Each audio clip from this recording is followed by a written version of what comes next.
Tanur boat ദുരന്തത്തിനിടയാക്കിയ ബോട്ടിന് licence നൽകിയതിൽ മുൻ മന്ത്രിമാരുടെ പങ്ക് അന്വേഷിക്കണമെന്ന് യൂത്ത് ലീഗ് ആവശ്യപ്പെട്ടു. അറ്റ്ലാന്റിക് എന്ന ബോട്ടിന് ചട്ടങ്ങൾ മറികടന്ന ലൈസൻസ് കൊടുത്തു എന്നാണ് ആരോപണം. മന്ത്രിമാരായിരുന്ന അഹമ്മദ് ദേവർകോവിലിനും വി അബ്ദുറഹ്മാനുമെതിരെ യൂത്ത് ലീഗ് മുഖ്യമന്ത്രി വി ഡി സതീശന് പരാതി കൊടുത്തു. 24 ബ്രേക്കിംഗ് വാർത്തയാണ്. ആദ്യം നമുക്ക് ഈ പ്രതികരണങ്ങളൊന്ന് കാണാം. താനൂർ ബോട്ട് ദുരന്തവുമായി ബന്ധപ്പെട്ട് അറ്റ്ലാന്റിക് എന്ന് പറയുന്ന ബോട്ടിന് ലൈസൻസ് നൽകിയതുമായി ബന്ധപ്പെട്ട് ഉന്നത ഇടപെടലുണ്ടായിട്ടുണ്ട്. ഇവിടെ സർക്കാർ നിയോഗിച്ച ജുഡീഷ്യൽ കമ്മീഷനോ പോലീസോ മറ്റു അന്വേഷണ ഏജൻസികളാരും മാരിടൈം സിഒ ഉൾപ്പെടെയുള്ള ഉന്നത ഉദ്യോഗസ്ഥർക്ക് ആരാണ് ഈ ബോട്ടിന് ലൈസൻസ് നൽകാൻ നിർദ്ദേശിച്ചത് എന്ന കാര്യം അന്വേഷിച്ചിട്ടില്ല. ആയതുകൊണ്ട് ഒരു ഫിഷിംഗ് ബോട്ട് എന്ത് ചട്ടങ്ങൾ മറികടന്നു, ഏത് മാനദണ്ഡത്തിൻ്റെ അടിസ്ഥാനത്തിലാണ്, ആരുടെ സമ്മർദ്ദത്തിന് വഴങ്ങിയാണ്, ഏത് പൊളിറ്റിക്കൽ ഇൻ്റർവെൻഷൻ്റെ ഭാഗമായിട്ടാണ് ഈ ബോട്ട് ഫിഷിംഗ് ബോട്ട് ഒരു ടൂറിസ്റ്റ് ബോട്ടാക്കി മാറ്റിയത്?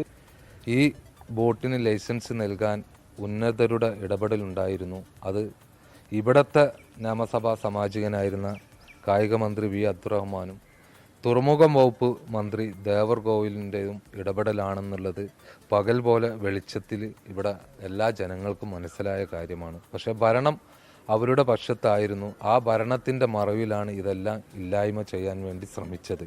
അതിൻ്റെ ഏറ്റവും വലിയ ഉദാഹരണമാണ് ഈ ബോട്ട് ദുരന്തവുമായി ബന്ധപ്പെട്ട് ഒരു കമ്മീഷനെ വെക്കുകയും ആ കമ്മീഷൻ ആ സർക്കാരിൻ്റെ കാലാവധി കഴിയുന്നതിന് മുമ്പ് തന്നെ അന്വേഷണം പൂർത്തീകരിച്ചിട്ട് 2 നിയമസഭാ സമ്മേളനം കൂടിയിട്ടും ഈ അന്വേഷണ റിപ്പോർട്ട് നിയമസഭയിൽ അവതരിപ്പിക്കുകയോ പൊതുജനങ്ങളിടയിലോ അല്ലെങ്കിൽ ഒരു പത്രസമ്മേളനം വിളിച്ച് ഈ അന്വേഷണ റിപ്പോർട്ട് പറയുകയോ ചെയ്തിട്ടില്ല. ഇന്നും ആ റിപ്പോർട്ട് അതേപോലെ പൊടി പിടിച്ച് കിടക്കുകയാണ്. ഇത്തരം വിഷയങ്ങളെല്ലാം വെളിച്ചത്ത് കൊണ്ടുവരാനാണ് മുസ്ലിം യൂത്ത് ലീഗ് UDF സർക്കാരിൻ്റെ പക്കലേക്ക് സമർപ്പിച്ചിട്ടുള്ളത്. ഈ വാർത്ത അപ്ഡേറ്റ് ചെയ്യാൻ നിഖിൽ പരമേഷ് മലപ്പുറത്ത് നിന്ന് ചേരുന്നു. നിഖിൽ, ഗുഡ് മോർണിംഗ്, പറയൂ.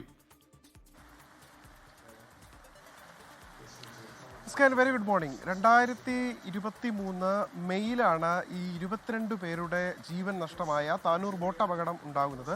ആ സംഭവത്തിൽ അന്ന് തന്നെ ഈ സ്ഥലം MLA കൂടിയായിട്ടുള്ള വി അബ്ദുറഹ്മാനെതിരെ വലിയ പ്രതിഷേധമുയരുന്ന സാഹചര്യം ഉണ്ടായിരുന്നു.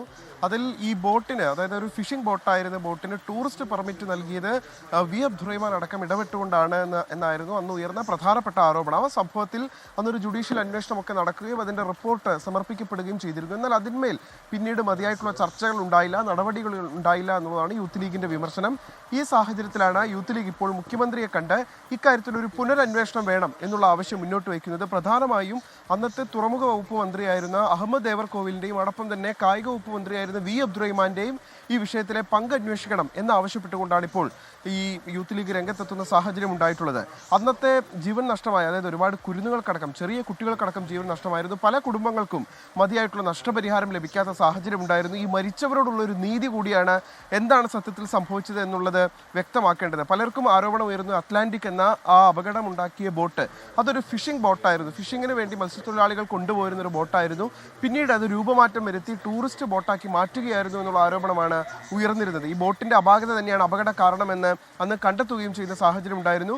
ഇത്തരത്തിൽ ഈ ബോട്ടിന് അനുമതി നൽകാൻ ക്രമവിരുദ്ധമായി ഈ 2 മന്ത്രിമാർ, അന്ന് മന്ത്രിസഭയിൽ ഉണ്ടായിരുന്ന അഹമ്മദ് ദേവർകോവിലും അതോടൊപ്പം തന്നെ വി അബ്ദുറഹ്മാനും ഇടപെട്ടു എന്നുള്ളതാണ് ആരോപണം. ഇതിന്മേൽ കൃത്യമായിട്ടുള്ള അന്വേഷണം വേണമെന്ന് ആവശ്യപ്പെട്ടുകൊണ്ടാണ് താനൂരിലെ യൂത്ത് ലീഗ് കമ്മിറ്റി മുഖ്യമന്ത്രിയെ നേരിൽ കണ്ട് പരാതി നൽകുന്ന സാഹചര്യം ഉണ്ടായത്.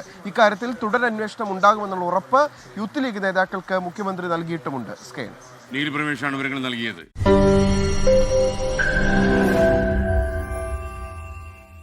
ലോകത്തെവിടെയായാലും ഏത് സമയത്തും 24 വാർത്തകളും ഓഗ്മെന്റഡ് റിയാലിറ്റി പാക്കേജുകളും എക്സ്പ്ലെയിനറുകളും വിശദമായി കാണാൻ ഞങ്ങളുടെ YouTube ചാനൽ നിങ്ങൾക്ക് സബ്സ്ക്രൈബ് ചെയ്യാം.